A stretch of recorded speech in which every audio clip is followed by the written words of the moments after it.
We're going to look at the stores module now. On the Kula, you have 10 store outputs. At the moment, we're going to load in, you possibly could see this, so we've got nothing on 1 to 6 at the moment. We've got a few things on 7, 8, 9 and 10. Let's show you how easy it is to load. So let's go to load. I'm going to go to store here and select the store. So store 1, or we can select the store on the top of the row. So I'm going to go back into my load area and say, well, actually in store 1, which I'll put to line, I'm going to put in that. On store 2, I'll just put that to line.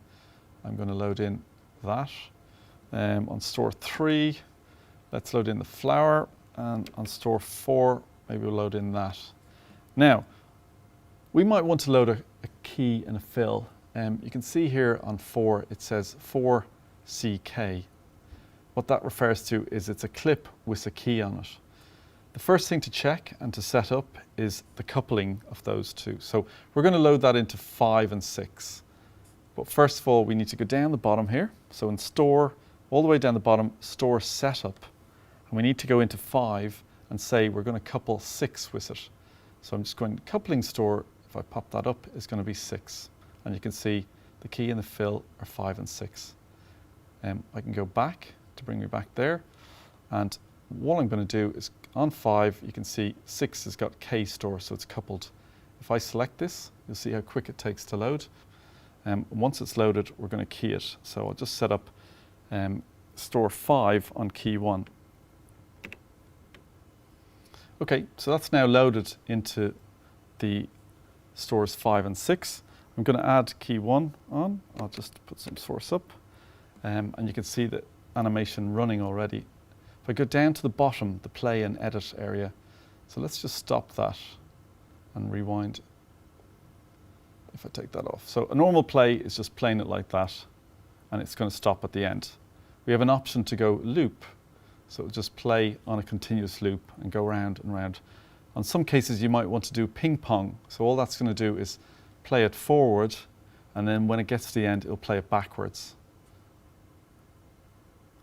You can see that there. Okay.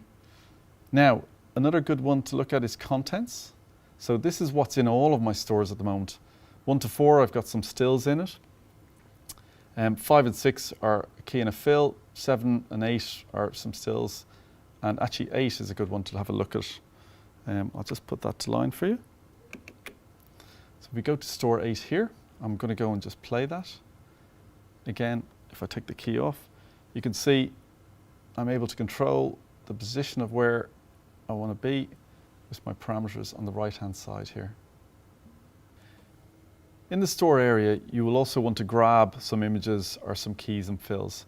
So to do that, what we need to do is go store and then grab. It's the 4th one along on the bottom.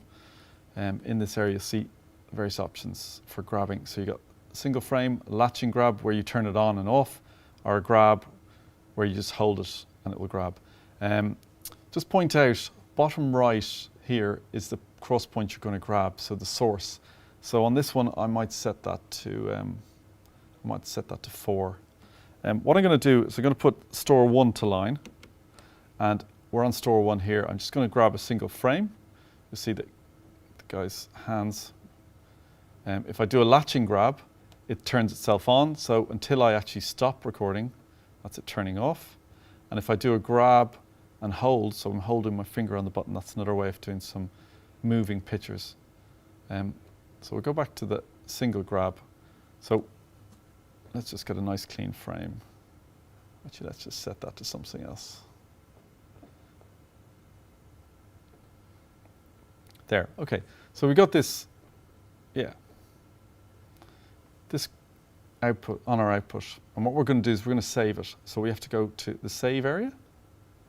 And I'm just going to use the mouse to find a slot I want to put this in. If I go here, I select this to give it a name. Let's call it test 1. And then I hit save. Now, when you're recording stores, you'll be asked to record key and fill together, as in a flying key. One way of doing that, if we look here, is you got fill source, key source. At the moment, they're both set to 10.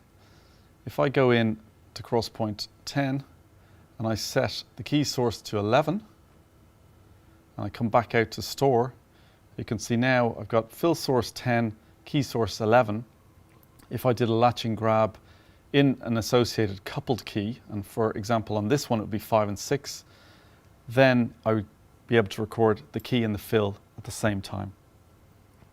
Now you might also want to be able to import your key and fill clips from a USB stick. The best way to do this is with the mixer you'll also get K Manager, which is a software which will convert your key and fills into the SWS software.